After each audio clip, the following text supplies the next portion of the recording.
HD ওয়াজ মাহফিল সত্যের সন্ধানে আমাদের চ্যানেলটি সাবস্ক্রাইব করুন। এইচডি ওয়াজ মাহফিল সত্যের সন্ধানে আমাদের চ্যানেলটি সাবস্ক্রাইব করুন। প্রতিদিন মা ফাতেমা আলাইহিস সালামকে না দেখলে উনি স্থির থাকতে পারতেন না। কিতাবে আসছে দয়াল নবীজি বলছেন, আমার জীবদ্দশায় যিনি আমাকে সবচেয়ে বেশি সেবা করেছেন, যত্ন করেছেন, তিনি হলেন আমার মা জননী কলিজার টুকরা মা ফাতেমা। তিনি প্রতিদিন একবার যাইতেন, মা ফাতেমা অপেক্ষা করতেন আব্বা আসবে। কাছে আসলেই বলতেন, আব্বা আপনি এত দূর হেঁটে হেঁটে আসেন, প্রতিদিন আসার কি দরকার, মাঝে মধ্যে আইসেন। মা আমি তো পারি না থাকতে, তুমিও যাইতে পারো না, আমি তো তোমাকে প্রতিদিন একবার দেখতে হয়। আব্বা আমি কি একটা কথা বলবো? যে বলুন আব্বা। তুমি বলো আব্বা, আমাকে বলো।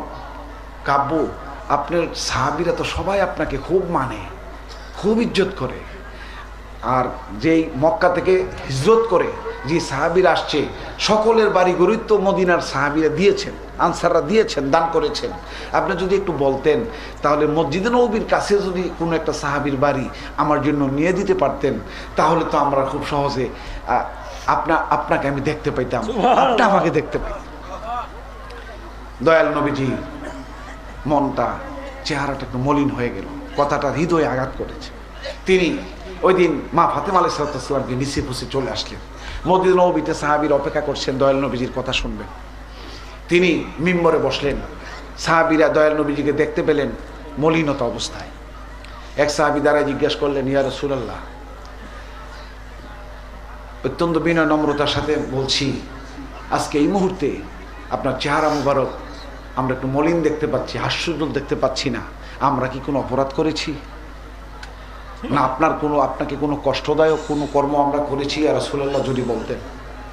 দয়াল নবীজি বললেন, না না তোমরা কোনো কষ্ট দাও নাই, কিন্তু আমি এই তো ঠিক আছি, আমি ঠিক আছি, কোনো সমস্যা নাই। আমি তোমাদের কাছে একজন কথা বলতাম, কীভাবে যে বলি, মদিনার সাহাবীরা আমাকে অনেক সহযোগিতা করেছে, আমার মুহাজির যারা হিজরত করে আসছে সবাইকে অনেক সহযোগিতা করে, অনেককে বাড়ি টাড়ি দিয়েছে, আবু বকরকে বাড়ি দিয়েছে, ওমরকে অনেককে বাড়ি গাড়ি দিয়েছে। হ্যাঁ, তো যাক এই বিষয়টা আমরা পরেই বলি। এক সাহাবী দাঁড়ায় বললেন, ইয়া রাসূলুল্লাহ, আপনার মনের বাসনা বুঝতে পারছি, অবশ্যই আপনার কোনো না কোনো একটা সাহাবী বা কারোর জন্য আপনার কোনো আরেকটা বাড়ি দরকার আছে। ইয়া রাসূলুল্লাহ, আমি আপনার সাহাবীকে 5টা বাড়ি দিয়েছি, মসজিদে নববীর আশেপাশে সমস্ত এই বাড়িগুলো সবগুলো বাড়ি আমার। ইয়া রাসূলুল্লাহ, আপনি যদি দয়া করে আমাকে বলেন আপনি কি কারোর জন্য একটু বাড়ি চাচ্ছেন, আমি আমার বাড়িটা দিয়ে দেব, অথবা আমার যেই 5টা বাড়ি থেকে যেই বাড়িটা পছন্দ হয় সেই বাড়িটা আমি দান করে দেব। সুবহানাল্লাহ। রাসূল সাল্লাল্লাহু আলাইহি ওয়াসাল্লাম মিম্বর থেকে দাঁড়ায় গেলেন, তাকে বুকে জড়ায় ধরলেন, বললেন, তুমি কিছু মনে করো না, আমি সাহাবীদের জন্য বলেছি, এটা একটা মন নিয়ে বলেছি, আজকে যার কথা বলবো তুমি কিছু মনে করবে না তো?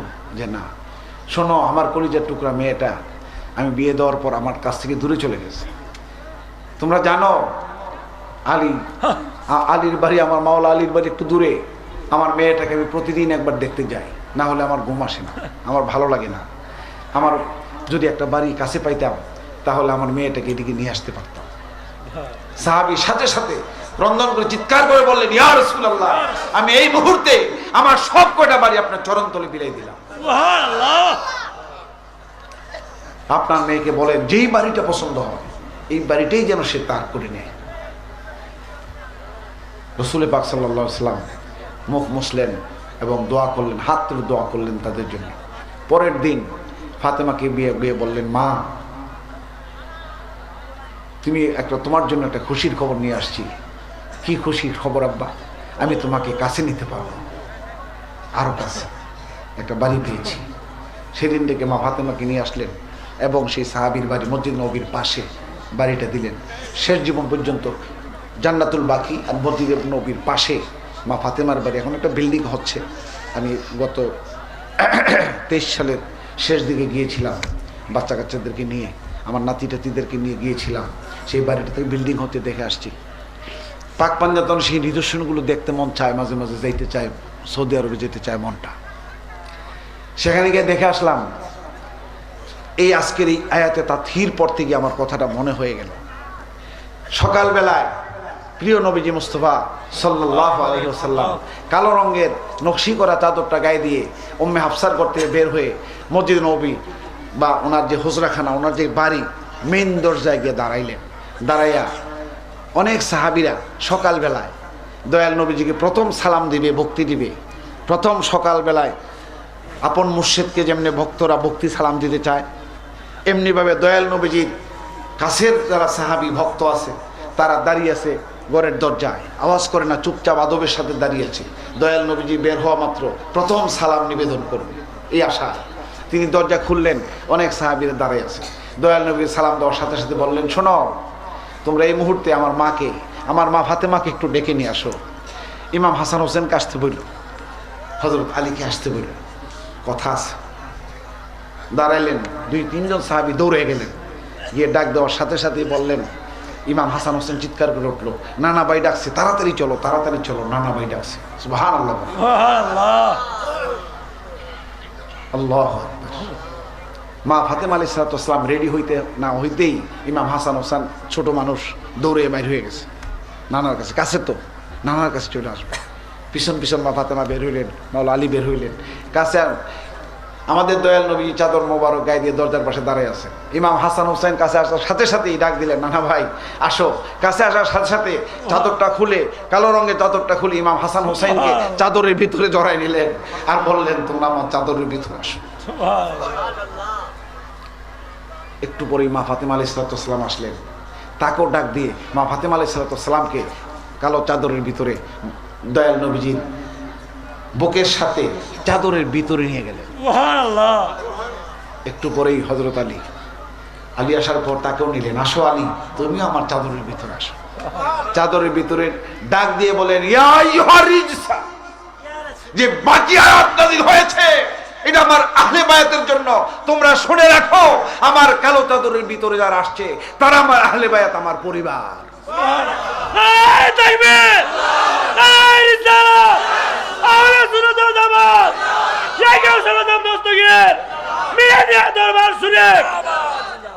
তারা আমার আহলে বায়াত, আমার পরিবার, শুনে রাখো। সকল সাহাবীর উপস্থিত সাহাবীরা সাক্ষী হয়ে গেল। উম্মে হাফসা নবীজির স্ত্রী, আমাদের মা, তিনিও সাক্ষী হয়ে গেলেন। হযরত আয়েশা সিদ্দিকা পাশের দরজায় দাঁড়ানো, তিনিও শুনলেন।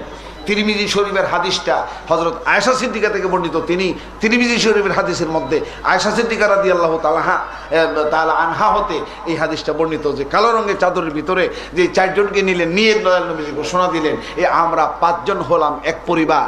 আমার এই চাদরের ভিতরে যে 4 জন তারা আমার আহলে বায়াত, যাদেরকে আমরা আল্লাহুম্মা সাল্লি আলা সাইয়্যিদিনা মুহাম্মদ ওয়া আলা আলে মুহাম্মদ ওয়া আলা আলে সাইয়্যিদিনা মুহাম্মদ। ওই আলে মুহাম্মদ হইল আহলে বায়াত, দয়াল নবীজির চাদরের ভিতরে 4 সদস্য।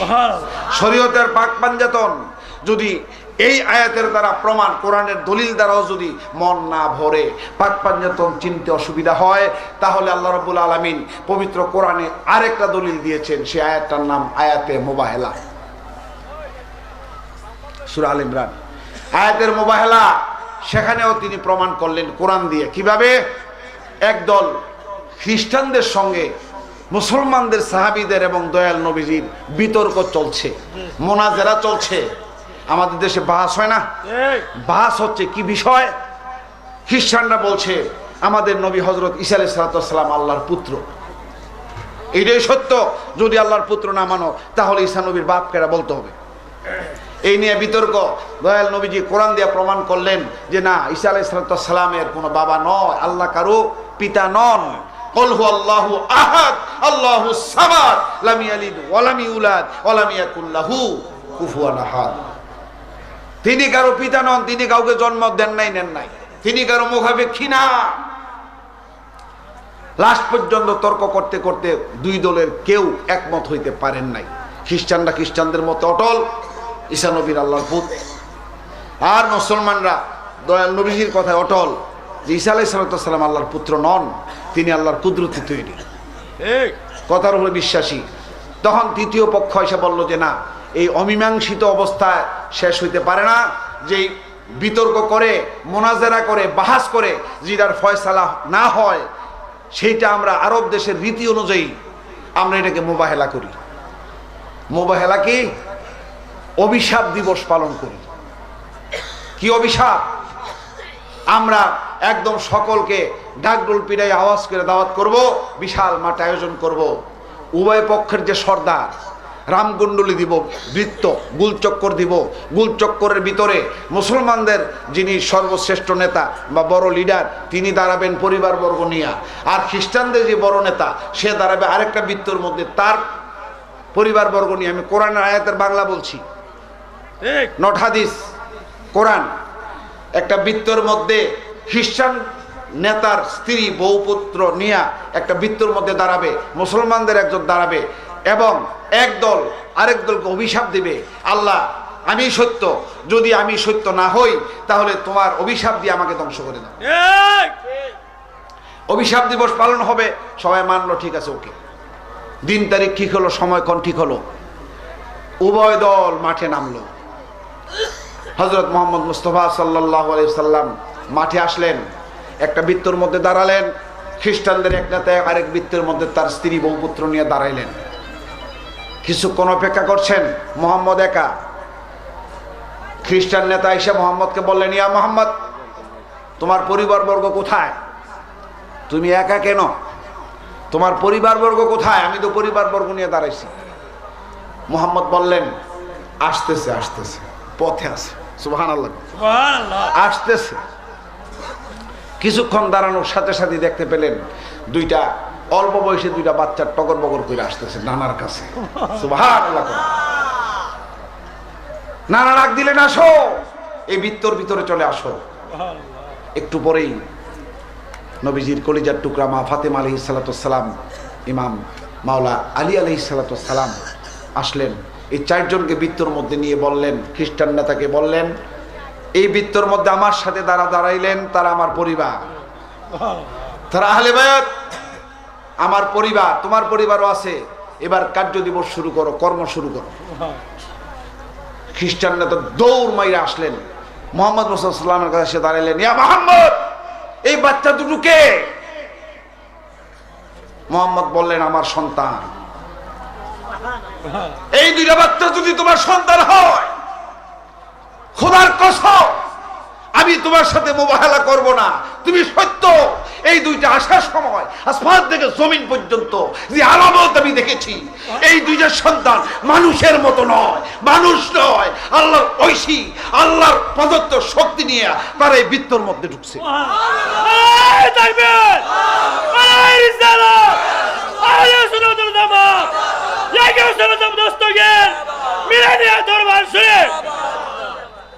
তখন তারা বললেন, তাহলে সমাপ্ত হয়ে গেল, আর অভিশাপ কারোর জন্য কেউ হলো না। হাজার হাজার সাহাবী সাক্ষী হয়ে গেল। মুহাম্মদ মুস্তাফা সাল্লাল্লাহু আলাইহি ওয়াসাল্লামের পরিবারবর্গ কারা, আহলে বায়াত কারা। আমাদের বেলায় যদি আমাদের ফাল্লি দিয়ে মাফেন, আপনার স্ত্রী, আপনার পরিবার, এটা যদি নবীর বেলায়ও মাফেন, আপনি ভাত খাইছেন, নবীও ভাত খাইছে, আপনি বিয়া করছেন, নবীজি বিয়া করছে, তাহলে তো আপনার মতোই নবীজিরে বানাইলেন। নবীর বেলা কি সমস্ত বৈশিষ্ট্য কি আমাদের মতো না ব্যতিক্রম? আমরা গুনাহগার, নবীজি মাসুম, বেগুনাহ। এই কমবক্ত নাদাররা মানুষ রচিত শাস্ত্র কিতাব, মানুষের লেখা কিতাব পড়ে আজকে ইসলামের ফতুয়া দেয়, কোরআন থেকে অনেক দূরে সরে গেছে। যদি আমরা কোরআনকে বুকে ধরতাম, সমস্ত লোকগুলো আমরা একটা পতাকার নিচে আশ্রয় নিতে পারতাম। আজকে মানুষের লেখা বই পড়ে কোরআনে আয়াত ঠেকাই দেয় মানুষের লেখার বইয়ের ফতুয়া দিয়া, নাউজুবিল্লাহ। তা আমরা ওই দিক থেকে যেন ফিরে যাই। আমরা আহলে বায়াতকে শরীয়তের দৃষ্টিতে বুঝাইলাম কিভাবে নবীজির পরিবারবর্গ। তো দয়াল নবীজির বাড়ি যারা হাকিকতে তরিকতে মানব দেহের ভিতরে জিন্দা রূপে পান, নুরানি নূর বাতি জ্বলে, এই পাক পাঞ্জাতনে আরো 4টা আলো আছে কি নাই? বায়ু আছে কি নাই? মাটি আছে কি নাই? পানি আছে কি নাই? আগুন আছে কি নাই? কোনটা আগুন? মা ফাতেমা আলাইহিস সালাতু ওয়াস সালাম কিভাবে মানব রূপে কোন আগুনের ছোঁয়া নিয়ে আছে, মাটি কোন কি অবস্থায় কোন রূপে আছে, চুলচেরা বিশ্লেষণ আপন আপন মুর্শিদ থেকে জেনে নেবেন যদি নসিব ভালো হয়। কারণ এই মহামাঠের মধ্যে হাজার হাজার লোকের সামনে মানব দেহের ভিতরের অবস্থানগুলো, খুঁটি নাটিগুলো ভেঙে ভেঙে মাইক দিয়ে বলাটা আসলে একটু কঠিন হয়। কারণ বিভিন্ন বয়সের বিভিন্ন জ্ঞানের লোক এখানে উপস্থিত, সব কিন্তু এক ক্লাসের না। সুতরাং মনে রাখেন, মানব দেহের ভিতরেই সবকিছু যা আছে মহাবিশ্বে তা আছে মানব ভাণ্ডে। এই মানব ভাণ্ডটাকে পরিশুদ্ধ করেন। আমরা এই পর্যন্ত যে মায়ের খেলাম তার 50-40 বছর পর্যন্ত, যদি আমরা হাকিকতের ইলমে লুদুনের জ্ঞান না থাকে, আজকে পর্যন্ত আমাদের একটা সেজদা, একটা ইবাদত আল্লাহর কাছে পৌঁছায় নাই। পৌঁছানোর শর্ত একটা মাত্র শর্ত। এই যে এতক্ষণ বললাম আল্লাহ দেখতে হবে, নবী দেখতে হবে, অনুমানে দিলে শয়তানের সেজদা হবে, এগুলির হাকিকত আছে না? আরো হাকিকতের মূল কথা হলো, আমরা রওনা দিচ্ছি, এই কথাটা আসতেছি, রওনা দিচ্ছি বেহেশতের দিকে। কথা ছিল যাব কোথায়? আল্লাহর দিকে। ওয়াজ ভুলে গেছেন? কথা ছিল, ওয়াদা করে আসছি আল্লাহর কাছে। আল্লাহও বলেছেন আমি তোমাদেরকে পাঠাচ্ছি দুনিয়াতে পরীক্ষা করার জন্য। আল্লাযী খালাকাল মাউতা ওয়াল হায়াতা লিয়াবলুয়াকুম আইয়ুকুম আহসানু আমালা ওয়া হুয়াল আজিজুল গফুর। 29 পারা সূরা মুলক আয়াত নম্বর 2। আল্লাযী, তিনি যিনি খালাকাল মাউতা, মরণকে সৃষ্টি করেছেন, ওয়াল হায়াতা, হায়াতকে, জীবনকে সৃষ্টি করেছেন, লিয়াবলুয়াকুম, তোমাদেরকে পরীক্ষা করার জন্য, আইয়ুকুম আহসানু আমালা, কর্মে কে উত্তম কে সুন্দর তা বোঝার জন্য এই দুনিয়াতে পাঠিয়েছেন। কিন্তু আমরা তা ভুলে শয়তানের প্ররোচনা কইরা আমরা এখন খালি বেহেশতরে নিতে চাই আর দোজখরে ডরাই। দোজখের ডরে আল্লাহরে ডাকি, অথবা বেহেশতের লোভে আল্লাহরে ডাকি। আল্লাহর কাছে যে যাইতে হবে ভুলে গেছি। তা আমরা সেই পথ ভুলে যে আল্লাহ পাক বলছেন 3 ভাগে বিভক্ত, একটা অগ্রগামী দল, একটা ডান দল, একটা বাম দল। যারা অগ্রগামী দল তারা আল্লাহর কাছে পৌঁছে যাবে, যারা ডান দল তারা ভালো, তারা মৃত্যুর পরে আল্লাহর কাছে পৌঁছতে পারবে না, কিন্তু তাদের রুটা চলে যাবে ইল্লিন নামক স্থানে। আর যারা বাম দল তারা পাপিষ্ট, এই দুনিয়াতে পাপ কাজ করেই বেড়াইছে, মানুষের ক্ষতি করে বেড়াইছে, আল্লাহকে ভয় পায় নাই, আল্লাহর অনুসন্ধান করে নাই, মেহনত করে নাই, পরিশ্রম করে নাই, সুকর্ম করে নাই যারা, তারা বাম দল। তারা দেহ ত্যাগ করার পরে চলে যাবে নিকৃষ্টতম স্থানে, সিজ্জিন নামক স্থানে। কয় দলে বিভক্ত? এখন যে সিজ্জিনে গেলেন আর ইল্লিনে গেলেন, আল্লাহ পর্যন্ত পৌঁছতে পারলেন না, কর্ম কি কমপ্লিট হয়েছে না কর্ম বাকি আছে? আল্লাহ পর্যন্ত পৌঁছতেই হবে। এখন কিভাবে বাকিটা আমরা কমপ্লিট করব, এই কথাটাই বাকি রেখে গেলাম। সেটা কানে কানে শুনতে হবে, একা ঘরোয়া বৈঠকে শুনতে হবে, নতুবা একটা সেজদা আল্লাহর কাছে পৌঁছাবে না। আরো কেমনে পৌঁছাবে না আর একটু ক্লিয়ার করি, কেন পৌঁছাবে না? আল্লাহ কি পাক না না পাক? আল্লাহ কি পবিত্র নাকি অপবিত্র? আল্লাহ আল্লাহ পবিত্র নাকি অপবিত্র? এইটাও তো আসতে কয়। আল্লাহ যে পবিত্র এই ব্যাপারে সন্দেহ আছে? এটাও তো আস্তে আস্তে কোন সন্দেহ আছে মনে হয়। কন্যা সুবহানাল্লাহ, আরো জোরে। এটা আরবিতে কইলেন আর কি সুবহানাল্লাহ, এটা বাংলা হয়েছে আল্লাহ পাক। সুবহানাল্লাহর বাংলা কি? আল্লাহ পাক পবিত্র। আল্লাহ পাক বলেছেন আমি তার সেজদা, তার ইবাদত আমি গ্রহণ করব। প্রথম নাম্বার শর্ত হলো যে পবিত্র হইতে পারে। পবিত্র না হওয়া পর্যন্ত আমি পবিত্র আল্লাহর কাছে তার বিন্দু পরিমাণ ইবাদত বন্দেগী পৌঁছাবে না। পবিত্র আর অপবিত্র শেষ সময়। বাজে কয়টা? আচ্ছা 6 মিনিট আছে, আমি সংক্ষিপ্ত করে ফেলছি ইনশাল্লাহ। তারপরে অনেক সময়, না না না অনেক, এতক্ষণ ওয়াজ করে নাকি? আমি আপনার অপেক্ষা করতেছি। আর আমরা আসলে একটু প্রেমে পইরা ওয়াজ করি। আমরা তো আগেই বলছি আমি কমার্শিয়াল বক্তা না, টাকার বিনিময়ে বেচা কিনি করার ওয়াজিন কিন্তু আমি না। আমি দরবারি লোক, ফাগলের অনুসারী, আমি কমার্শিয়াল বক্তা না। সুতরাং আপনাদের প্রেমে, আপনাদের ভালোবাসা পেয়ে এতক্ষণ কথা বলতে পারছি, এতক্ষণ কথা বলার লাগে। যাই হোক, পবিত্র আল্লাহর কাছে যদি সেজদা দিতে হয়, ইবাদত বন্দেগী করতে হয়, প্রথম নাম্বার শব্দ হলো আমাদের কি করতে হবে? পবিত্র হইতে হবে। যতক্ষণ পবিত্র না হবো ততক্ষণ পর্যন্ত আল্লাহর কাছে আমাদের কোনো বন্দেগী পৌঁছাবে না। পবিত্র আর অপবিত্রের কোনো সংযোগ হয় না। রাইট নাম্বারে যতক্ষণ ডায়াল করতে না পারবেন বন্ধুর সাথে কথা হবে না। রং নাম্বারে যতবারই ডায়াল করেন, যতবার ডুয়া মারেন, আপনার বন্ধুরে কিন্তু আপনি পাবেন না। সন্দেহ আছে নাকি? যদি বন্ধুরে পাইতে হয় সঠিক নাম্বারে ডায়াল করতে হবে। আপনি যদি আল্লাহরে পেতে হয়, আল্লাহর কাছে আপনার বন্দেগী পৌঁছাইতে হয়, আপনার সেজদা পৌঁছাইতে হয়, শর্ত দিয়েছেন তোমরা পবিত্রতা অর্জন করো। কাদ আফলাহা মান যাক্কাহা, যে পবিত্রতা অর্জন করলো সে সফল হলো। ওয়াকাদ খাবা মান দাসাহা, আর যে পবিত্র হইতে পারলো না সে ধ্বংসের দিকে গেল। সুতরাং পবিত্রতা অর্জন না করা পর্যন্ত আল্লাহ পর্যন্ত পৌঁছা যাবে না। তাহলে পবিত্র হব কেমনে? প্রশ্নের পরে প্রশ্ন আসে কিনা? আজকে পর্যন্ত যদি পবিত্র হওয়ার মতো জ্ঞান অর্জন না করে থাকি, আজকে পর্যন্ত বিগত 30-40-50 বছর যদি আমার হয়ে থাকে, আমার প্রতিটা সেজদা প্রতিটা বন্দেগী জুল্লা আছে, একটা আল্লাহর কাছে পৌঁছায় নাই। লাভে আছি না লসে আছি? আমরা সতর্ক হওয়া দরকার আছে নাকি নাই? সুতরাং পবিত্রতা অর্জন করতেই হবে। এই পবিত্রতা অর্জন করার জন্য 10 ফরজের ওযু লাগবে। কয় ফরজের? শরীয়তের ওযু 4 ফরজ, তরিকতের ওযুতে আরো আছে 6 ফরজ। 6 ফরজ 4 আর 6 কত হয়? 10। তরিকতের লাস্ট কথা আমার শেষ, যাচ্ছি চলে যাচ্ছি। তরিকতের 4 ফরজ সবাই জানি। মুখ দোয়া, হাত দোয়া, 2 হাতে কলি পর্যন্ত দোয়া, মাথা মাসিহ করা, পা মাসিহ করা। এখানে একটা জটিলতা আছে, আমি আসছি। যেহেতু আলেম আছেন আমার সামনে, আমার কথাটা বলতে একটু শক্তি পেতেছে। কোরআন দিয়ে কবু তো ডর নাই। শরীয়তের 4 ফরজের মধ্যে ওহাবিরা কেমনে বেজাল লাগাইছে, যেই বেজালে আমরা আক্রান্ত, ওইটা ভেঙে দিব আজকে একটু। তরিকতের ওয়াজ তো নাই। ওই তরিকতের 6 ফরজের ওয়াজ শুনছেন? জীবনে কেউ ওয়াজ করে যে অজুর ফরজ 10টা? অজুর ফরজ বই পুস্তকে লেখা 4টা, আমরা পড়ছি 4টা। এখন তরিকতের পাঠশালায় যখন ভর্তি হইলেন, আপনার মুর্শেদ কেবলা বলতেছে কাম, ক্রোধ, লোভ, মোহ, মদ, মাৎসর্য 6টা পরিষ্কার না হইলে, দমন করতে না পারলে তোমার দেহটা পবিত্র হবে না। তাহলে দেহটা পবিত্র করতে হইলে 6টা আগে সোজা করতে হবে। ওই 6 ফরজ। সোজা করার কাম মানি হইল ফরজ, মানে আবশ্যক। ফরজের বাংলা কি? আবশ্যক। এই 6 ফরজ কমপ্লিট করে আমরা আসবো বাহ্যিক শরীয়তে 4 ফরজ। শরীয়তে 4 ফরজ তো সবাই পারি। এটা কোরআনের সূরা মাইদার 6 নম্বর আয়াতে আল্লাহ ওয়াজ করে বুঝাই দিছে 4 ফরজের ওযুটা কেমনে।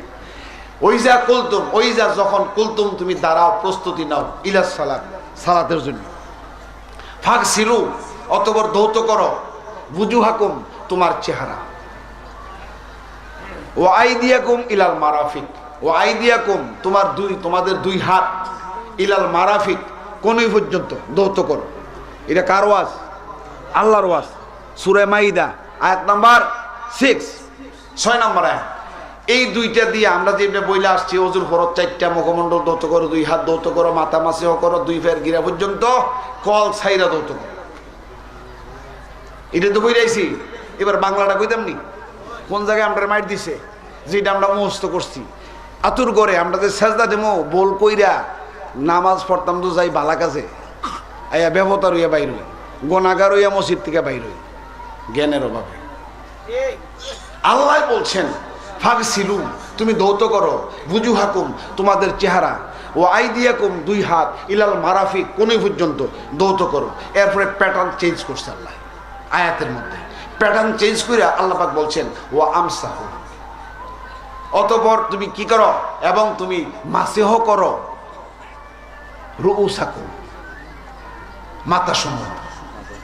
ও আমসাহু রুউসাকুম, রাসূল অর্থ মাথা, রুউসাকুম, তোমাদের মাথা সমূহ মাসিহ করো। দেখি পানি দিয়ে কলসের মাথা দোন নাকি পানি হাতলিয়ে জারাদা ফালাই দিয়া মাথা মাসিহ করেন, মুছেন? কোনটা জোরে কন? মাথা পানি জারাদা ফালাই দিয়া মাথা মাসিহ করেন, মুছেন। এই মোছার কথা। ওয়াম সাহু, প্যাটার্ন চেঞ্জ, দৌত করার খেলা শেষ। 2টা মুখমণ্ডল দৌত করো, 2 হাত দৌত করো, দৌত করার খেলা শেষ। পরে বলতেছে ওয়া এবং, ওয়াম সাহু, মাসিহ করো রুউসাকুম, তোমাদের মাথা, ওয়া এবং আরজুলাকুম ইলাল কাবাইন, 2 বের গিরা পর্যন্ত। 2 বের গিরা পর্যন্ত কি? ওই যে ওয়াম সাহু, এটার অর্থ নাই। 2 বের গিরা পর্যন্ত মাসিহ করো, পানি লইয়া ফালাইয়া ফাটা মাসিহ করে। সৌদি আরব গিয়ে মুরব্বীরা দেখেন, তারা পানি ফালাই দিয়া সুন্দর করে ফাটা মাসিহ করে, মাসিহ করে। আর আমরা মৌলবীরা ব্র্যাকেট দিয়ে অনুবাদের দেখবেন, ব্র্যাকেট দিয়ে লিখে দিচ্ছে দৌত করো, দৌত করো। এমনি ডাইরেক্ট লিখবে, এমনি দৌত করো, আরবি তো নাই। তা আমাদেরকে বাংলা অজু যেটা, শরীয়ত অজু যেটা, এটাও মৌলবীরা যে ইমাম সাহেবের পিছে নামাজ পড়ি হেও কল ছেড়া দুইয়া ঢুকে, ঠিক না বেঠিক? কোরআনে কয় মাসে হ করো, আমরা দুইয়া ঢুকি। কোরআন মানলাম না, কোরআন অবমাননা করলাম। কোরআন অবমাননা করলে আল্লাহ খুশি না বেজার? আমরা কি মুসলমান থাকি না বদলাই জায়গা? কোরআন অবমাননাকারী কি হয়? এখন যদি বলেন ফায়ে যদি কাদামাদা থাকে, নোয়া খাইলে কথা আছে না কতটি, যদি কাদামাদা থাকে তাহলে মুসলি কি যাইব? যদি আপনার শরীরে কাদামাদা থাকে এটা আগে আলাদাভাবে ধৌত করেন, ধৌত কইরা সাইরা ওজন নিয়তে বল। অজু যেমনে করার হুকুম এমনে করেন। আপনি খেত খামারের দোয়ার কাম অজুর ভিতরে লাগাইবেন, এটা দৈত না। অজু তো একটা খাস নিয়তের জিনিস, পবিত্রতা অর্জনের জিনিস। সংক্ষিপ্তভাবে এতটুকু কথা বলে গেলাম। যদি আল্লাহ পাক হায়াতে বাঁচাই রাখেন, আপনাদের সামনে আমি বারবার আসতে চাই, শুধু নাসির শাহ হুজুরের আন্তরিক মহব্বতের কারণে আসতে চাই। সবাই বলে আলহামদুলিল্লাহ, সবাই বলে আলহামদুলিল্লাহ। আমি এই পর্যন্তই সমাপ্ত করে দিই, হুজুর আসা পর্যন্ত। লা ইলাহা ইল্লাল্লাহ, লা ইলাহা লা ইলাহা লা ইলাহা লা ইলাহা। প্রেমের তালা খুলবো কেন? লা ইলাহা ইল্লাল্লাহ মুহাম্মাদুর রাসূলুল্লাহ সাল্লাল্লাহু আলাইহি ওয়াসাল্লাম। এখন আমাদের ভিতরে যে আবর্জনাগুলো আছে এইগুলো পরিষ্কার করতে চান কি চান না? পরিষ্কার করতে চান? আমার মুর্শিদ বিনে প্রেমের তালা খুলবো কে মনে, দয়াল বিনে প্রেমের তালা খুলবো কে মনে। প্রেমের ডোরি বন্দর দয়ালের সনে, প্রেমের ডোরি বন্দর নাসির শাসনে। আমার মুর্শিদ বিনে প্রেমের তালা খুলবি কে মনে, দয়াল বিনে প্রেমের তালা খুলবি কে মনে। প্রেমের ডোরি বন্দর দয়ালের সনে, প্রেমের ডোরি বন্দর মুর্শিদের সনে। প্রেম বাগানে ভূমিকা সয়ক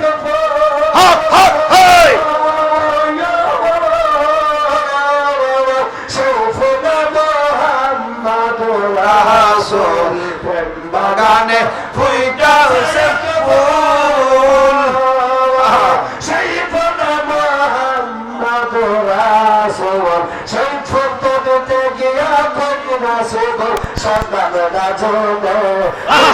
কোন হারাইলো কোন বদে, কোন হারাইলো কোন বদে সন্তান রাজনে। মুর্শিদ বিনে প্রেমের তালা খুলবো কে মনে, আমার নাসির শাহ বিনে প্রেমের তালা খুলবি কে মনে। হায়রে প্রেমের তালা দেখতে তালা রাইখো গোপনে, প্রেমের তালা দেখতে তালা রাইখো গোপনে। মুর্শিদ বিনে প্রেমের তালা খুলবি কে মনে, আমার নাসির শাহ বিনে প্রেমের তালা খুলবি কে মনে। ওই তালাটা হইবি রাতি, খুলিলে হবে ডাকাতি। ওই তালাটা হইবি রাতি, খুলিলে হবে ডাকাতি। কোন হারাইলো কোন বতে সন্ধান না জেনে, কোন হারাইলো কোন বতে, কোন হারালো কোন বতে সন্ধান না জেনে। মুর্শিদ বিনে প্রেমের তালা খুলবি কে মনে, আমার দয়াল বিনে প্রেমের তালা খুলবি কে মনে। আমার মুর্শিদ বিনে প্রেমের তালা খুলবি কে মনে। তালাটা হইল রানী, আমার নাসির শাহ কাছে সোনালি। ওই তালাটা হইল রানী, মুর্শিদের কাছে সোনালি। শিবিরে প্রেমের তালা খুলবি কেমনে আমার মিয়া সাবিরে প্রেমের তালা খুলবি কেমনে প্রেমের তালা দেখতে বালা রাইখো গোপনে আইরে প্রেমের তালা দেখতে বালা রাইখো গোপনে। আলহামদুলিল্লাহ আখিরুদ দাওয়ানা আলহামদুলিল্লাহি রাব্বিল আলামিন। আসসালামু আলাইকুম ওয়া রাহমাতুল্লাহি ওয়া বারাকাতুহু।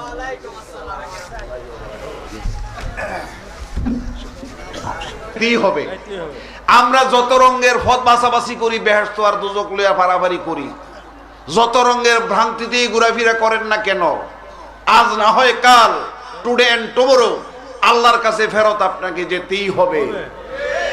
আল্লাহর বন্ধুত্ব লাভ আপনাকে করতেই হবে, আল্লাহর আউলিয়া আপনাকে হতেই হবে।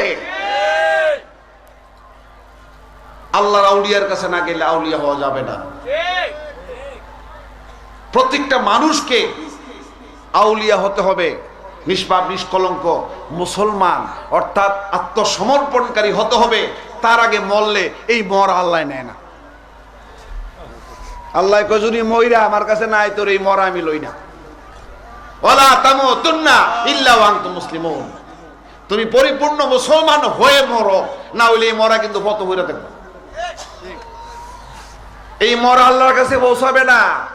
তাহলে আমাদের মধ্যে তিনটা দলে বিভক্ত হব। এইখানেও আমরা তিন দলের মানুষ আছি, সুবহানাল্লাহ। আমাদের মধ্যে একটা দল আছে যারা আল্লাহর বন্ধু, অগ্রগামী দল। তাদেরকে কোরআনের ভাষায় বলা হয়েছে উলাইকাল মুকাররাবুন। উলাইকাল মুকাররাবুন সূরা ওয়াকিয়া 27 পারায় পড়বেন, ওইখানে লেখা। একটা দল আছে অগ্রগামী দল, তারা আল্লাহর বন্ধু। তারা এই পৃথিবীতে মানুষের সৎকর্ম করার পর যখন দেহত্যাগ করবেন, সরাসরি আল্লাহর আশ্বাসজীবী চলে যাবে, মাঝখানে কোনো ট্রবিস নেই। নাম্বার 2 আসহাবুল ইয়ামিন মা আসহাবুল ইয়ামিন, ডান দল। ডান দল কোরআনে বলা হয়েছে ডান দলের লোক তারা কতই না সৌভাগ্যবান। তারা ভালো জায়গায় স্থান পাবে, মরার পরে আল্লাহ পর্যন্ত বুঝতে পারবে না, কিছু নম্বরের জন্য কম। আমরা যারা এক শ্রেণীর আছি, নেক কাজ পছন্দ করি, ভালো কাজ পছন্দ করি, হালাল হারাম বাচ্চা খাইতে চাই, মানুষকে কষ্ট দিতে চাই না, প্রতারণা করি না, আল্লাহরে ডরাই বা ভয় পাই, ইত্যাদি ইত্যাদি স্বভাব আমাদের অনেকের মধ্যে আছে না? এই মানুষটি ভালো না খারাপ? ভালো। ভালো। ইবাদত বন্দেগী করতে গিয়া, আল্লাহর সান্নিধ্য লাভ করতে গিয়া, অর্থাৎ দপ্তর পাইতে গিয়া আমরা অনেকে ফেল করি। আল্লাহ পাক বলছেন, তোমরা যদি আল্লাহ এবং আল্লাহ রাসূলের প্রতি বিশ্বাস করো, পরকালের উপর বিশ্বাস করো আর সৎকর্ম করো, তাইলেই তোমরা খালাস, তোমরা আমার বন্ধু। এই খালাস না, যারা জ্ঞানী লোক তারা এই খালাসে অর্থাৎ মুক্তি পাই এই শান্ত হয় না, তারা দপ্তর পাইতে চায়। সুবহানাল্লাহ। ওই দপ্তর পাওয়ার জন্য বেশি বেশি কর্ম লাগে নাকি লাগে না? এখানে আপনারা তো মনে করেন 5,000 লোক আছে বা 10,000 লোক আছে। এখন যদি প্রধানমন্ত্রী এই সরাইলের মাঠে বা নাসিরনগরের মাঠে আসে, আইসা যদি ডাক দেয়, তার অনুসারী যারা আছে বা আমাদের এলাকায় যারা এমপি বা চেয়ারম্যান মেম্বার আছেন, উপজেলা চেয়ারম্যান আছেন, তারা নেতৃত্বে আমরা 10,000 লোক লাইন ধরে ছুটব। সামনে থাকবে কে? নেতা। সামনে থাকবে কে? নেতা। নেতা। 10,000 লোকের কাফেলা যখন প্রধানমন্ত্রীর গেটের ফটক দিয়ে ঢুকবে, প্রধানমন্ত্রীর নজরে আগে কি নেতারে দেখবে না আমরারে দেখবে? নেতারে দেখবে। দেখে বাহবা বা মনে মনে যদি খুশি হয়, আমরা 10,000-এর উপরে হবে না নেতার উপরে হবে? নেতারে দেখে খাইছে বেড়া হই। হ্যাঁ, বেশি মানুষের একটা মিছিল রয়েছে, সে আপনাদের 10,000-কে গোছাইতে গিয়া সে কিন্তু নিজের পকেটের টাকা দিয়ে আপনাদেরকে বিরিয়ানির প্যাকেট কিনে দিছে। আপনাদের বাড়ি বাড়ি গিয়ে গোছাইছে, কোন মোড়ে কয়জন দাঁড়াই থাকবেন আপনাদের পিছনে সে শ্রম দিছে। কেন? তার একটা উদ্দেশ্য, যদি আমার এই পরিশ্রমটা প্রধানমন্ত্রীকে আমি দেখাইতে পারি, আমি সামনে থেকে পিছিয়ে 10,000 লোক থাকে, অবশ্যই সময়কালে প্রধানমন্ত্রী আমার একটা দপ্তর দিব। এবং দেখি দেয় না, যখন ইলেকশনের সময় আসে ডাক দিয়ে এলাকায় কারে দাঁড়া করাইবো, ওই যে মিছিলের সামনে দেখছিল তারা ডেকে নাকি এই এলাকার এমপি এমক হইল, পাশও করে। ফাঁস করার পরে যদি সে বেশি জনগণের কাজ করে, ডেকে নিয়ে কয় তোমার কাজে আমি অনেক খুশি, যাও তুমি অর্থমন্ত্রী। দপ্তর একটা বাড়াই দিল, ঠিক না বেঠিক? আল্লাহ পাক বলেছেন, যারা মুক্তি দিলাম, সৎকর্ম করলো, তারা তো খালাস পাইল আলহামদুলিল্লাহ, কিন্তু খালাস পাওয়ার মধ্যে অনেক লোক আছে বড় বেতা, তারা দপ্তর চায়। দপ্তর চাওয়ার জন্য কি করতে হবে? দপ্তর চাওয়ার জন্য রোজা, নামাজ, যাকাত, হজ, এইগুলি হলো দপ্তর পাওয়ার পরিশ্রম। সালাত বেহেশতের জন্য কিচ্ছু নাই। সালাত বেহেশতের, নামাজ বেহেশতের চাবি, ডাহা মিথ্যা কথা। নামাজ বা সালাত দপ্তর পাওয়ার জন্য এক্সট্রা কোয়ালিটি, এক্সট্রা আপনার কর্ম, সালাত কর্ম করে এই সিঁড়িতে উঠে আল্লাহর দপ্তর লাভ করতে হবে। এটাই হলো আপনার ক্যাপাসিটি। আর এমনি সৎকর্ম দ্বারা আপনি মুক্তি পেলেন, মাপ পাইলেন, আসামি ছিলেন, আপনি অপরাধী ছিলেন, মাফ করে দিচ্ছে। চোর যদি বসে চেয়ারম্যানের সামনে, আরো 20 জন লোক থাকে, চোরকে মাথা উঁচু করে বসে না নিচু করে বসে? তো অনেক বলা বলি, যা তোর মাফ করে দিলাম। মাফ করে দেওয়ার পরেও কিন্তু চোরে গিয়ে উঠতেছে আরো ভয় না, ওই যে আগের অপরাধী মনে হয় নিচে বয়ে দেয়। ঠিক না ঠিক? আমরা যদি শুধু মাফ পাই তাহলে চোরের মতো থাকতে আল্লাহর দপ্তরে গিয়া আমরা কি চোরের মতো থাকতে চাই না বেড়াগিরি করতে চাই? বেড়াগিরি করতে চাইলে দপ্তর লাগবে। দপ্তর যদি আমরা চাই, রোজা, নামাজ, হজ, যাকাত, এইগুলি পার্ট বাই পার্ট আপন আপন মুর্শিদ থেকে চিনে আমরা সিঁড়ি বাইয়া আল্লাহর দপ্তর লাভ করতে চাই। এবার বুঝছেন নামাজ, রোজা, হজ, যাকাত কোন কামে লাগে? নামাজ, রোজা, হজ, যাকাত আমরা নিজে যার যার তার তার কর্ম। সালাতকে বলা হয় কর্ম। সালাত পড়ার বিষয় নয়, সালাত কর্ম করার বিষয়, প্রতিষ্ঠিত করার বিষয়। আল্লাহ পাক বলেন, ইয়াতুফু আলাইহিম বিলদান মুখাল্লাদুন, যারা প্রতিষ্ঠিত যুবক তারা আমার ঘর তওয়াফ করতে পারে। প্রতিষ্ঠিত যুবক। আমি যদি মানব দেহের আরো আড্ডা থেকে ঢুকি, আরো পরিষ্কার করতে পারবো, দেখা যাক কতটুকু যেতে পারবো। আপনারা কি আমার কথা বুঝতে পারছেন? লোড নিতে পারতেছেন? তাইলে গভীর আস্তে আস্তে ঢুকবো। আর যদি লোড নিতে না পারেন তাহলে ওই জিকির আজকার করাই, আল্লাহর নামের জিকির। আল্লাহর জিকির তো করতে পারি না, কারণ আমরা আল্লাহর চেহারাই মনে নাই। আজকে চেহারাটা মনে করাই দেবো ইনশাল্লাহ। লাভ না লস?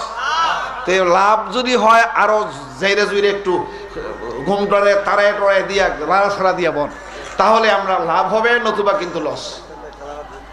তা আমরা মহান আল্লাহ পাকের নামের জিকির করতে করতে কামের জিকির হবে। সালাত কর্ম, রোজা, সওম, সংযম, এই কর্মগুলো, যাকাত কর্ম, 40 ভাগের 1 ভাগ যাকাত দেওয়া, এই যাকাত দেওয়ার কর্ম শিখতে হবে। তারপরে সর্বোচ্চ হলো হজ। হজ মানে আল্লাহর দিদার লাভ করা। হজ মানে মক্কা শরীফ গিয়ে 5 কেজি খুরমা খেজুর আনন্দ না। হজ মানে 5 লাখ টাকা দিয়ে ঘুরে এলে না। হজ মানে স্বয়ং আল্লাহ রাব্বুল আলামিনের সঙ্গে মোলাকাত হওয়ার নাম হজ, তাকে হাজি বলা হয়। তাহলে খলিল কাবা, আমরা কাবা শরীফ কেন যাই? ওইটা শরীয়তের খোঁড়া। ওই খোঁড়া দিয়ে আল্লাহর ঘর চিনতে হবে, কাবা চিনতে হবে। শবে বরাত কেন করি? এটা রসুল দিদারের একটা খোঁড়া। এই খোঁড়া যদি আমরা মানি, আমরা রসুল দিদার পাবো। যদি আমরা শবে কদরের খোঁড়া শরীয়ত, রমজান মাসের 27 তারিখ যদি আমরা রমজান মাসের 27 তারিখ শবে কদরের খোঁড়া মানি, তাহলে আমরা আল্লাহর দিদার পাবো। যদি আমরা রজব চাঁদের 27 তারিখ শবে মেরাজ মানি, আমরা নবুয়তের সিঁড়িতে পা রাখতে পারবো। নবুয়তের সিঁড়ি দিয়ে আমরা আল্লাহর বাড়িতে রওনা দেওয়ার ক্ষমতা লাভ করতে পারবো। আর আলতু ফালতু ভাবে আজকালকে গার মোটা সেই মুফতিরা শবে বরাত নাই, এমুক নাই, তমুক নাই, নানান রকমের ফতুয়া দিয়া, হ্যাঁ, খুরমা নাই, খেজুর নাই, হালুয়া নাই, রুটি নাই, এগুলো হারাম। নানান রকমের ওয়াজ আমরা শুনি কি শুনি না? এইগুলির উপর আমাদের ইমান বড় নাস্তানাবুদ, বড় দুর্বল হয়ে গেছে আমাদের ইমান। এগুলিকে আরো শক্তিশালী করতে হবে জেনে বুঝে। শবে বরাত কিসের শবে বরাত? কেন শবে বরাত? কোরআনের ডিক্লারেশন কি? কি হয়েছিল সেই রাত্রে? সেই হাকিকত আমরা কেন ঢুকতে পারছি না? এই জন্য ধমক দিলে আমাদের ইমান চলে যায়। 2টা ঘটনা, 14ই শাবান যেটা আমাদের গেল 25 তারিখে, 2টা ঘটনা। একটা ঘটনা হলো কাবা ঘরের যে কেবলা পরিবর্তন। আমাদের দয়াল নবীজি শরীয়ত মতে যে নামাজ আদায় করেছেন, কেবলা ছিল বাইতুল মুকাদ্দাসের দিকে 16-17 মাস পর্যন্ত। কেবলা ছিল কোথায়? বাইতুল মুকাদ্দাস, জেরুজালেম, যেটা নিয়ে এখন গন্ডগোল, ওইটার দিকে ছিল। এই 14ই শাবান দিবাগত 14ই শাবান তারিখে, 14 তারিখ বা 15 তারিখ নামাজরত অবস্থায় দয়াল নবীজির প্রতি আয়াত নাজিল হলো যে আজ থেকে, এখন থেকে, এই নামাজের অর্ধেক থেকেই আপনি কেবলা ঘুরাইলেন, কাবা ঘরের দিকে কেবলা করেন। এখন যেই কাবা, সৌদি আরবের যে মসজিদে আকসা, এই মসজিদে হারাম যেটা, মসজিদুল হারাম, সুবহানাল্লাযী আসরা বিআবদিহি লাইলাম মিনাল মাসজিদিল হারাম ইলাল মাসজিদিল আকসা আল আকসাল্লাযী বারাকনা হাওলাহু লিনুরিয়াহু মিন আয়াতিনা ইন্নাহু হুয়াস সামিউল বাসীর। যে মেরাজের ঘটনা সেখান থেকে গেল, তাইলে মসজিদে হারামের দিকে কেবলা হইল 14ই শাবান, 15ই শাবান। এই তারিখটা কি দয়াল নবীজি এই তারিখে সারা রাত বন্দেগী করেছেন। বুখারী শরীফের হাদিসে লিখে তিনি বিছনায় ছিলেন না, তিনি জান্নাতুল বাকিতে কান্নাকাটি করেছেন, তিনি রোজা রেখেছেন, এরপরেও সবে বরাতে কোনো ইবাদত নাই। আমাদেরকে কিভাবে ধ্বংস করছে। কখন থেকে? দয়াল নবীজি এই 4টা ফর্মুলা করার পরেও ইসলামকে যখন পরিপূর্ণ করলেন, শেষ অবস্থায়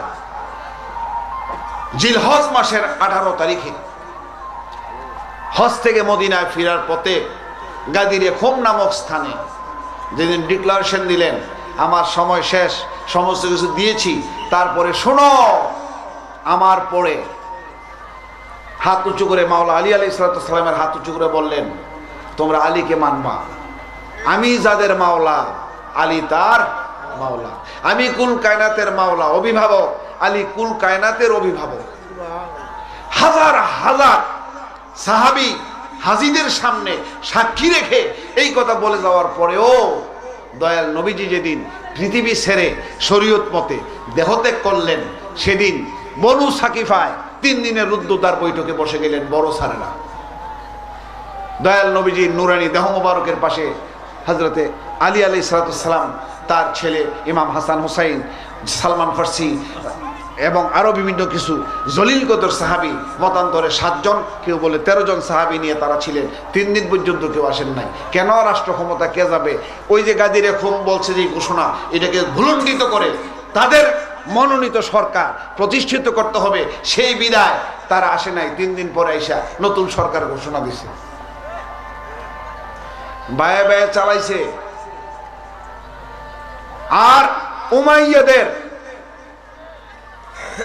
সহযোগিতা নিয়ে সেদিন নিরহ টাইপের হযরত আবু বকর ছিলেন, বৃদ্ধ বয়োজ্যেষ্ঠ, তাকে মুরব্বীরে চেয়ারের মধ্যে বসাইয়া, অনেক সময় আছে না আমাদের যারা মুরব্বী কিন্তু লোক বালা, তারা প্রেসিডেন্ট বানায়, কথা কইতে না, কথা কই যারা ক্ষমতা নাড়াছাড়া করে তারা। তো আবু বকর সিদ্দিক রাদিয়াল্লাহু তাআলা আনহুকে চেয়ারে বসাইয়া তারা রাষ্ট্র পরিচালনা করছেন বিভিন্নভাবে। উমাইয়াদের, উমাইয়া মানে কি? মুয়াবিয়াদের যেই বংশটা, তাদের যেই গোষ্ঠীটা, তারা হলেন উমাইয়া। উমাইয়াদের লোক সংখ্যা ছিল বেশি, তাদের সমর্থন নিয়ে প্রেসিডেন্ট বানাইলেন। আলহামদুলিল্লাহ প্রেসিডেন্ট হয়ে গেল মাওলা আলী আলাইহিস সালাম, তার ঘরে নীরব। ওইখান থেকে 80 থেকে 89 বছর পর্যন্ত উমাইয়ারা রাষ্ট্র শাসন করলেন। আমাদের প্রিয় নবী মুস্তাফা সাল্লাল্লাহু আলাইহি ওয়াসাল্লাম 63 বছরের জিন্দেগিতে যে ইসলাম প্রতিষ্ঠিত করলেন, একটা ইসলামের জাহান বানাইলেন, একটা বড় রাষ্ট্র বানাইলেন। ইসলামের এখনো পাঠ্যপুস্তকের মধ্যে পাইবেন ইসলাম জাহানের ইতিহাস বা মুসলিম জাহান। বইয়ের মধ্যে কি আছে? মুসলিম জাহান। এই মুসলিম জাহানকে উমাইয়ারা ক্ষমতায় আসার পরে তাদের বাপদাদার নাম অনুসারে মুসলিম জাহানের শব্দটার আগে লাগাইয়া দিলেন উমাইয়া মুসলিম জাহান। দয়াল নবীজির শব্দটা পছন্দ হয় নাই তারা গোষ্ঠীর নাম লেখলেন। এখন বই পুস্তকে আসছে উমাইয়া মুসলিম জাহানের ইতিহাস, আগে ছিল মুসলিম জাহানের ইতিহাস। উমাইয়া মুসলিম জাহানের ইতিহাস, তারা রাষ্ট্রীয় ক্ষমতায় 80-90 বছর রাষ্ট্রীয় ক্ষমতায় থেকে তাদের মতো করে অসংখ্য বানানো হাদিস দিয়ে বই লিপিবদ্ধ করে নতুন ইসলাম চালু করলেন। ওই আসল ইসলামের আদলে, আসল যে ইসলামটা ছিল ওই ইসলামটাকে আড়ালে রেখে ওই ইসলামের কিছু কিছু শব্দ নিয়ে, কিছু কিছু জিনিস নিয়ে তারা আবার হাদিস, অসংখ্য হাদিস দিয়ে ইসলাম বিনির্মাণ করলেন। 61 হিজরিতে কারবালার ঘটনার সময় যেদিন আহলে বায়াতের অন্যতম সদস্য মাওলা ইমাম হুসাইন আলাইহিস সালামকে আক্রমণ করলেন। ৭২ জন শিশু, নারী টারি সহ সবাইকেই করলেন, ৫-৭ জন লোক বন্দি করলেন, বাকি সবাইকে তো শহীদ করে ফেললেন। যেদিন ইমাম হুসাইন আলাইহিস সালামকে শহীদ করবেন, কল্লা মোবারক দ্বিখণ্ডিত করবেন, সেই দিন ছিল শুক্রবার। জুমার নামাজ আদায় করে তারা কারবালার ময়দানে ঘেরাও দিলেন। ৩০,০০০ সৈন্যর মধ্যে ২২,০০০ মুফতি, হাফেজ, কারি, ২২,০০০ সবাই ঘেরাও দিলেন। ইমাম হোসেন আলাইহিস সালাম বললেন, আমি জানি তোমরা আমাকে আজকে শহীদ করবা, আমাকে দুনিয়া থেকে বিদায় করবা, আমি জানি। আমি এখনো যদি ইয়াজিদের হাতে হাত মিলাই আর সেই মিথ্যুক কাজ্জাব, সেই গর্দবের কাছে যদি আমি আমার নানা রেখে যাওয়া সঠিক ইসলামকে ভুলুণ্ঠিত করে তার হাতে হাত মিলাই, তোমরা আমাকে মারবা না, আমি জানি। কিন্তু আমি সেই নানার নাতি, আমি সত্যের উপর অটল, আমি ইয়াজিদের হাতে হাত মিলাবো না। তবে আমার জীবনের শেষ কথা একটা রেখে যাই, যারা আমাকে ঘেরাও করে দাঁড়িয়ে আছো, অনেকরে আমি চিনি, সুবহানাল্লাহ। যারা আমাকে মারার জন্য উদ্গ্রীব, আমি কিন্তু অনেককেই চিনি। তবে আফসোসের সঙ্গে বলি, তোমাদের মধ্যে কি একজনও মুসলমান নাই? তোমাদের মধ্যে কি একজনও মুসলমান নাই? সেখান থেকে কিছু লোক মাথা নিচু করে ফেললেন লজ্জায়। বাকি তারা বলতেছে, সীমার বলতেছে, মারোয়ার বলতে, যাই জুমার নামাজ পড়ছি, কখন সময় হয়ে গেছে, আসরের নামাজের টাইম হয়ে যাবো, কাজ তাড়াতাড়ি কর, আসরের নামাজ পড়তে হবে, কাজ সেই না। কত বড় নামাজি, কাজটা শেষ করে গিয়ে আসরের নামাজ পড়তে হবে। এবার বুঝছেন তারা নামাজের ওজন কত। যারা মাথা নিচু করে আসিল তাদেরকে লেখি কিতাবে ৩৩ জন। তারা সেখান থেকে সত্যের কামড়ে ২২,০০০ সৈন্য থেকে ধর মাথা উঁচু করে কথা বলে বাঁচার কোনো সুযোগ নাই। তারা চোরের মতো পিছন থেকে ব্যাক করে বিভিন্ন জঙ্গল দিয়া বিভিন্ন দেশে পলাই চলে গেছে। এই দৃশ্যপটে তারা ছিল না। ওই সাহাবীরা বিভিন্ন দেশে লুকাইয়া বনে জঙ্গলে গাছতলায় বটতলায় বিভিন্ন বিধর্মীদের কাছে আশ্রয় নিয়ে তারা সত্য ইসলামকে আঁকড়ে ধরে রেখেছিল। তাদের সেই রেখে যাওয়া ইসলাম পর্যায়ক্রমে আমাদের দেশে আসছে। হযরত সুলতান মাহমুদ বলখি মাহিশুয়ার রহমতুল্লাহ আলাই, যিনি আছেন বগুড়ার মহস্তানগড়ে যার মাজার শরীফ, তিনিও রাষ্ট্রীয় ক্ষমতায় ওইভাবে আইসা তিনি বাংলাদেশে ঢুকছেন। তারপরে ঢুকছেন আপনার নেত্রকোনায় শাহ সুলতান কমরুদ্দিন রুমি রহমতুল্লাহ আলাই, তিনিও রাষ্ট্রীয় ক্ষমতায় আসছেন। আমরা যদিও বলি হযরত শাহজালাল ইয়ামিনী রহমতুল্লাহ আলাই এদেশে ইসলাম নিয়ে আসছেন, না, হযরত শাহজালাল ইয়ামিনী রহমতুল্লাহ আলাইয়ের আগেও আরো 2 জন ইসলামের কাজ করছেন আমাদের দেশে, আরো 400 বছর আগে। কিন্তু তাদের নাম ইতিহাসে এইভাবে আসে নাই কেন? তারা রাষ্ট্রীয় ক্ষমতায় আইসা ইসলামের কাজ করছেন।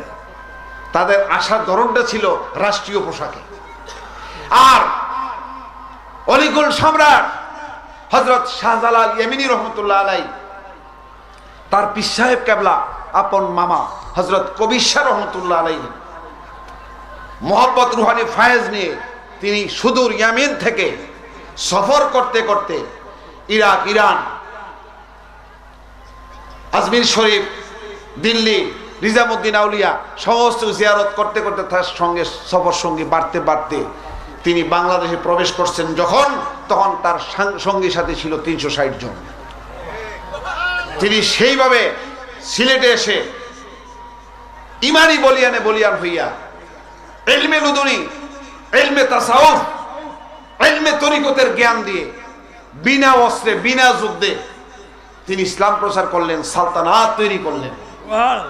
ইসলামের শান্তির পাতায় স্বর্ণ অক্ষরে লেখা আছে হযরত শাহজালাল ইয়ামিনী রহমতুল্লাহ আলাইহি। এখনো নামটা শুনলে তাজা মনে হয় না মরা মনে হয়? আল্লাহর ওলিরা মরে না যেতা, আল্লাহর ওলিরা জীবিত। মৌলবীর কথা নয়, কোরআনে ঘোষণা দেয়, দলিল দেয় কোরআন। আল্লাহর ওলিরা জীবিত, তারা মরে না। আরেক আয়াতে লেখছে তারা জীবিত এবং তারা রিজিক প্রাপ্ত, আমি তাদেরকে খাবারও খাওয়াই। আল্লাহর ওলিরা যেখানে এমন ভাবে জীবিত, আমার দয়াল নবীজি বুঝি মরা? এখন প্রশ্ন আসছে, শরীয়তের নবী মদিনা শরীফে আসছেন, রওজা মুবারক শরীয়ত, সৌদি আরবে ছিলেন মুহাম্মদ নামে। মুহাম্মদ থেকে নবুয়ত, নবুয়ত থেকে রিসালাত, রিসালাত থেকে তিনি কুল কায়নাতের রহমত রূপে প্রকাশ হয়ে তিনি জিন্দা আমাদের এখানে সবার অন্তরে বিরাজমান। আমরা যেমনে জীবিত, দয়াল নবী আমার মতো করে আমার সাথে জীবিত। সুবহানাল্লাহ। দয়াল নবী মরা না যেতা আমার হবে কি সিমাহত মদিনাতে করতে যে আরত আমার হবে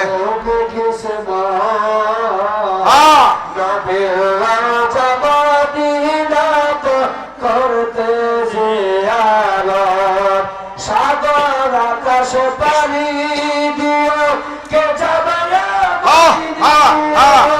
কে কখন নাই যে আমার চিনি না যে কে কখন নাই যে আমার চিনি না যে আমার হবে নাকি সিমাহত নবীর রওজা মদিনাতে করতে যে আরত হবে নাকি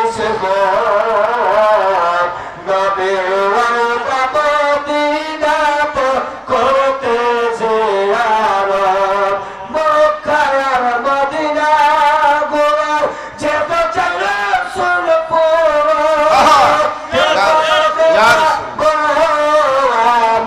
নবীর সাফায়াত কেমন পাবো আমি নবীর সাফায়াত আমার হবে নাকি সিমাহত নবীর রওজা মদিনাতে করতে যে আরত আমার হবে নাকি সিমাহত নবীর রওজা মদিনাতে করতে যে আরত মুর্শিদ আমার জীবন তুমি ইয়া রাসূলুল্লাহ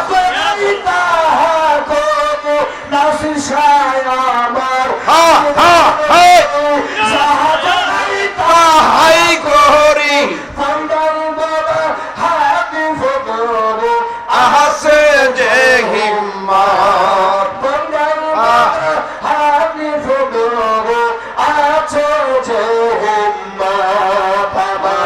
হবে নাকি সিমাহত নবীর রওজা মদিনাতে করতে যে আরত হবে নাকি নবীর রওজা মদিনাতে করতে যে আরত। সবাই বলে আলহামদুলিল্লাহ। নবীর রওজা জিয়ারত করতে মন চায় কি চায় না? কেমনে সৌদি আরব গিয়া না করে বই ওই আলহামদুলিল্লাহ বলি। শরীয়তের রওজা মোবারক মদিনা শরীফে অবস্থিত, আর তরিকতের রওজা মোবারক মানব দেহের ভিতরে অবস্থিত। এটাও কোরআন দ্বারা প্রমাণিত। নবীর বাড়ি যে মানব দেহের ভিতরে, আল্লাহর বাড়ি যে মানব দেহের ভিতরে, কোরআন দ্বারা প্রমাণিত। আন-নাবিয়্যু আওলা বিল মুমিনিনা আনফুসিহিম, নবীর দলিল। আন-নাবিয়্যু আওলা বিল মুমিনিনা আনফুসিহিম, নবীর বাড়ি অতি নিকটে, আল্লাহর বাড়িও কি অতি নিকটে। অফি আনফুসিকুম আফালা তুবসিরুন, নাকের শ্বাস প্রশ্বাসের আরো কাছে আল্লাহ ঘোরাফেরা করে। আফালা তুবসিরুন, তুমি কি বুঝতে পারো না, দেখতে পারো না? সাগর আকাশ পাড়ি দিয়ে নবীর বাড়িতে যেতে হয়। মানব দেহের ভিতরে যদি আপনি ঢুকতে হয়, সেখানেও সাগর আর আকাশ পাড়ি দিয়া নবীর মদিনায় ঢুকতে হবে। সুবহানাল্লাহ কোন। মানব দেহের ভিতরে আগুন পানি মাটি বাতাস আছে কি নাই? পাক পাঞ্জাতনের খেলা আছে নাকি নাই? এই পাক পাঞ্জাতনের খেলার মধ্যে আমার নবী নুরুন আলা নূর, নূর নিয়া খেলে। আমার জগৎ মা ফাতেমা আলাইহিস সালাতু ওয়াস সালাম আগুনের খেলা খেলে। আমার মাওলা আলী আলাইহিস সালাতু ওয়াস সালাম বাতাসের খেলা খেলে। আমার পাক পাঞ্জাতনের অন্যতম সদস্য ইমাম হাসান আলাইহিস সালাতু ওয়াস সালাম মাটির খেলা খেলে।